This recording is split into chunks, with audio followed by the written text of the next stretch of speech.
I'm Ed Runkle, pastor of Tapestry Church. We welcome you. I'm so glad you're here. I hope you'll enjoy today's message. All are welcome. We really mean it. Good morning, everybody. Welcome to Tapestry Church. I'm so glad you're here. You know, sometimes when people learn that I'm a runner, they want to know why, what motivates me. And it's not like I compete or I'm trying to set any records or anything like that, in my condition or at my age. But, aside from the fact that I really enjoy it, one of the reasons I run is in case something comes up, where I'm going to need to be in shape, I'll be ready, or at least more ready. Some of you are like, that's the dumbest thing I ever heard. But it's true. It's not the main reason, but one of the reasons why I run. And see, that's kind of behind the series we're beginning this morning. We're going to take some time to explore and maybe even memorize a few of the promises God has made in Scripture so that when faced with some life challenge, we can be ready, or at least more ready. Maybe call to mind one of these promises that may apply to our particular situation and trust it and put our faith in it and believe that God is going to act in our behalf accordingly. That's the challenge over the next few weeks. And particular this morning, we're going to focus on a promise that God makes about strength and weakness. Why do you think God lets us stay weak at times? Well, that's what we're going to think about. And the text I'm going to read for you this morning is from the New Testament, the book of 2 Corinthians in chapter 12, verse 9. This is the verse, if you want to memorize it or write it down so that you can kind of have this at your disposal. Paul is referring to Jesus when he says, "But he said to me, my grace is sufficient for you, for my power is made perfect in weakness. Therefore I will boast all the more gladly of my weaknesses, so that the power of Christ may rest upon me." And let me give you a little bit of the backstory. It's a miserable time for Paul. Some new apostles have come into this little congregation he started in western Greece in the city of Corinth, and they've challenged Paul's authority. They say to Paul, they challenge his appearance even. They say of Paul, his letters are weighty and strong, but his bodily presence is weak, and his speech is contemptible. They're challenging his capacity as a communicator, at least as a speaker. And they're taking for themselves money that Paul has intended to use to help a suffering and impoverished congregation in Jerusalem. They're bragging about their spiritual powers, consuming the Corinthian resources. These are proud and powerful, persuasive preachers, and Paul's afraid that they will destroy this church that he so carefully nurtured. But Paul is an ocean away in Ephesus, and he can't get back to Corinth anytime soon. So he writes this letter defending his apostleship and attacking those whom he sarcastically calls super apostles. Can anybody kind of relate to Paul's feeling here? Not the specifics of his situation, but just kind of the feelings. Have you ever spent a lot of energy trying to make things happen in the way that you thought they ought to happen? Or have you ever kind of worried or struggled or fretted and fumed like Paul, agonizing over the Corinthians here? I have. I can tell, and I can tell when I'm getting caught up in this sort of thing because I tend to wake up in the middle of the night thinking about all this stuff.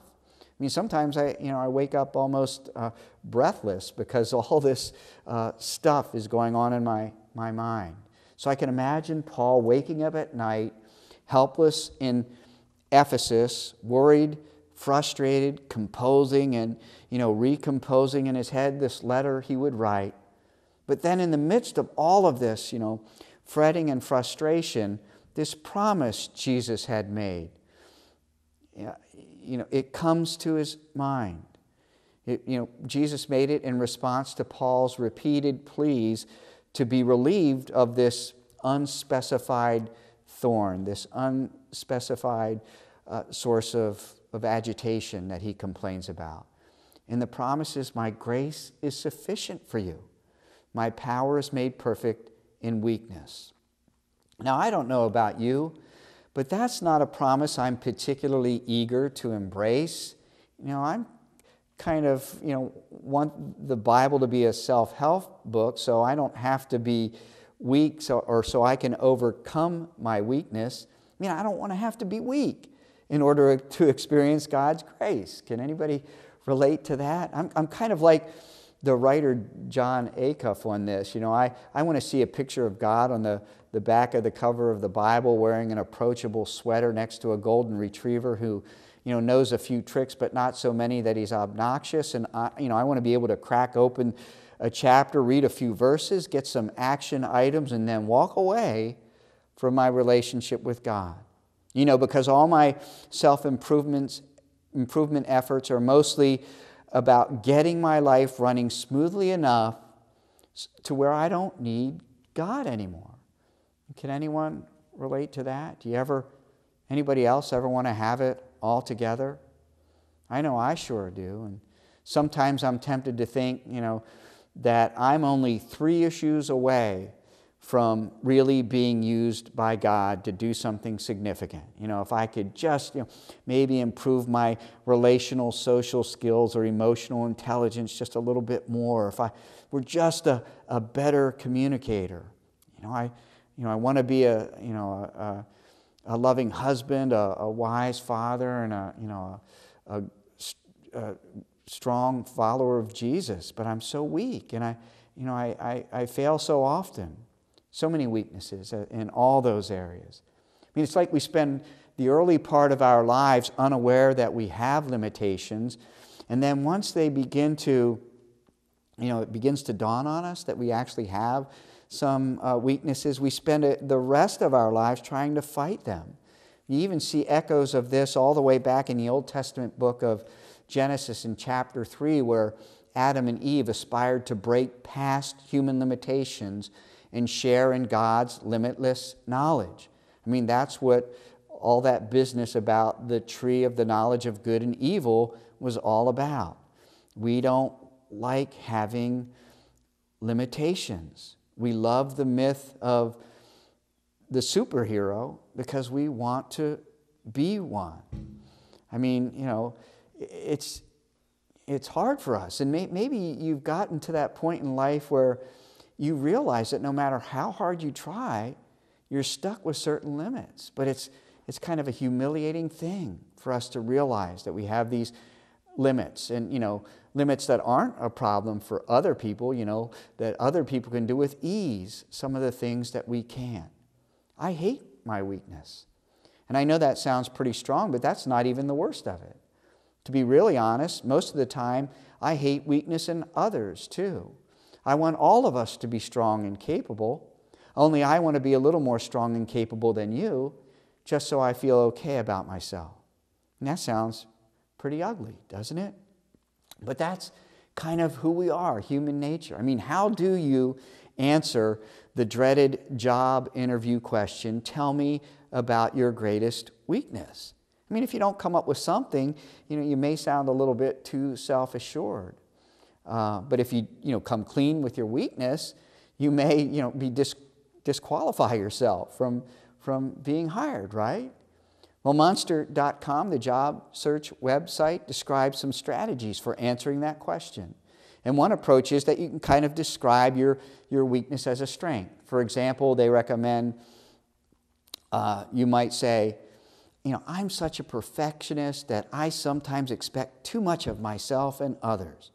Or another strategy is to kind of try to minimize your weakness by explaining how you've already dealt with it. Like, I can be a very task-oriented person, but I've learned to, come to realize that working with people is really the most effective way to accomplish a goal. Or a third strategy they kind of recommend is to share a real weakness, but make sure it's completely irrelevant to the position. So you're applying, if you're applying for an accounting position, you don't want to admit that you're not a detail-oriented person. Maybe you've heard about the manager being interviewed for a new position, My department has turned a profit every quarter for the last 5 years, the candidate says. I've never had a personnel problem. I've always gotten superior performance reviews. Very impressive, the interviewer replied. And what's your greatest weakness? Well, I tend to exaggerate. I mean, there's no heading for weaknesses and liabilities on most resumes. And if you're posting your, on Match.com, you're probably not going to lead with neurotic, out-of-shape, slacker, looking for a relationship that will last longer than my previous 3 marriages, right? But see, like Paul, we all have different kinds of limitations and weaknesses, adverse circumstances. When I talk about weaknesses, I'm not talking about our sins or our addictions, though those are a form of weakness, but I'm talking rather about more like constitutional weaknesses. All of them make us groan. All of them at first feel like joy stealers. They seem to render us ineffective, for heaven's sake. I mean, when I say constitutional limitations, I'm talking about things that maybe God has ordained through genetics or has allowed through life experiences where we're limited and broken and weak. And though we've, tried our best to overcome, like Paul, and maybe have prayed like Paul that we be relieved of them, they're, still a part of who we are. I mean, Paul asked God to take his weakness away 3 times, but God said no. In other words, there are some weaknesses that are part of God's design for our humility and the glory of Christ. For instance, I'm an introvert. Any other introverts out there? It's just, who we are. It's a personality type. There's not a whole lot we can do about that. And while I wouldn't say being an introvert is a weakness per se, there are some professions or maybe some circumstances in which being an introvert creates, a certain amount of challenge for us, where there is the expectation of a certain amount of charisma or a certain amount of energy and, social skills as defined by extroverts, of course, that, in some cases you might look at introversion as a constitutional weakness. Or maybe, and the question is then, what do you do with that? And where is God's grace in that? Or maybe, a constitutional weakness is that you're a slow reader. How do you, and you've tried everything you can do to speed that up, but so what do you do with that circumstance? How do you maybe read more deeply or read with more discretion? Every day we deal with weaknesses in our bodies, emotions, relationships, families, vocations, churches. In fact, our problem isn't just weaknesses. More profoundly, our problem is weakness. That is, weakness is not just one more experience alongside other experiences. It's the platform on which we have all of our experiences. Weakness is a pervasive presence in all we are and do. It will not always be so if we're Christian, but it is for now. We're beset with weaknesses. Weakness is how the writer of the New Testament letter to the Hebrews put it. And they tempt us to discouragement, sometimes to exasperation. And the question is, do you know what those kind of constitutional weaknesses are for you? And will you embrace those limitations and honor them as a part of who you are? I mean, if there's a skill we need, maybe it's the skill of remembering that we don't have what it takes. When it comes to life with Christ or life in the kingdom, only the inadequate are adequate. You and I will never be gifted enough. We will never have what it takes. And God help us if we ever think otherwise. I mean, I think this is what Paul was getting at when he talks about power in weakness. When theologically understood, can open up space inside us to allow God's grace to enter in. You know what I mean? There's no room for God and the self-contained and kind of self-sufficient person. Or let me put it like this. Here's what it means to own or embrace our weakness. It means that we looked at ourselves long enough to know we can't make it without another. We've looked at ourselves long enough to know we've come to a place over and over again where we know we need God very badly. I mean, let me try to explain.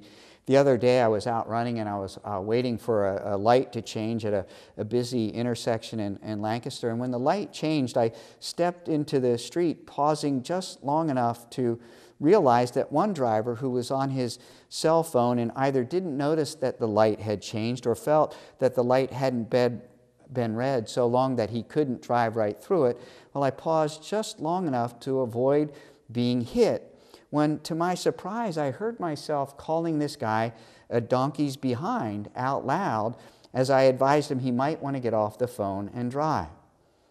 Do you see why you guys need to pray for me? I mean, though this guy couldn't hear me, his window was up, he was on the phone, a woman, a poor woman in a car on the other side of the street who actually stopped for the light, had her window down and heard me loud and clear. And you know what my first thought was? My first thought was, there is a woman who watches LCTV, Channel 66, and she's thinking, aren't you that preacher I've seen on Channel 66? Some preacher you are. You Christians are all alike, just a bunch of hypocrites.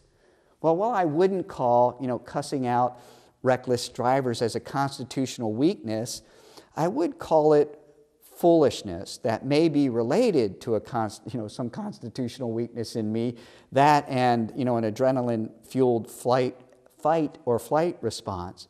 But see, in that moment of foolishness, God had my attention, and I was fully able to comprehend just how weak I am and just how badly I need Him. You see what I'm trying to say? When we comprehend that we're weak, we turn away from pride and self-sufficiency and turn toward our true source of power. To those of us in the recovery community, this is the first step of the 12 steps. We admitted that we are powerless. Recognizing my inability to be what I should be, to do what I should do, to live how I should live is kind of like the golden ticket into the throne room of grace. Usually we have it reversed. We think our strength is what makes God love us and proud of us. It's, however, our weakness and our deadness and our fallenness that draws His heart to ours.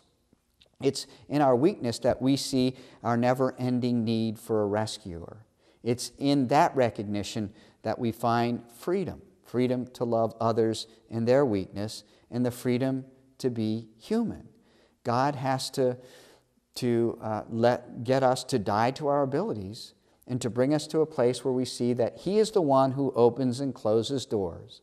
And the real revelation in all of that is that He doesn't need our help. He doesn't need our ability. Have you ever heard someone say that something to the effect that Christianity is like a crutch? Maybe you've heard that. Maybe you've even said that. Well, I think there's some truth in that. Because I'm a guy whose legs are broken, and I need that crutch. Or maybe you've heard it in terms of, Christianity is for the feeble-minded. Well, I agree. I have a feeble mind, and I need the gospel to give me a right mind. Or maybe you've heard it put to the effect that, Christianity is something that weak people need. Well, I agree. Weak people need it. And I am weak. And so are the people who would say that, even though they may not know it. And yet, making that discovery, as unenthusiastic as we may be about it, is freeing. It's freeing to stop fighting our limitations and begin to embrace them, realizing that we were made to live within certain limits. And when we honor those limits, life takes on a whole new sense of wholeness, where we're not operating out of our own self-sufficiency, but out of dependence on Christ and in need of being,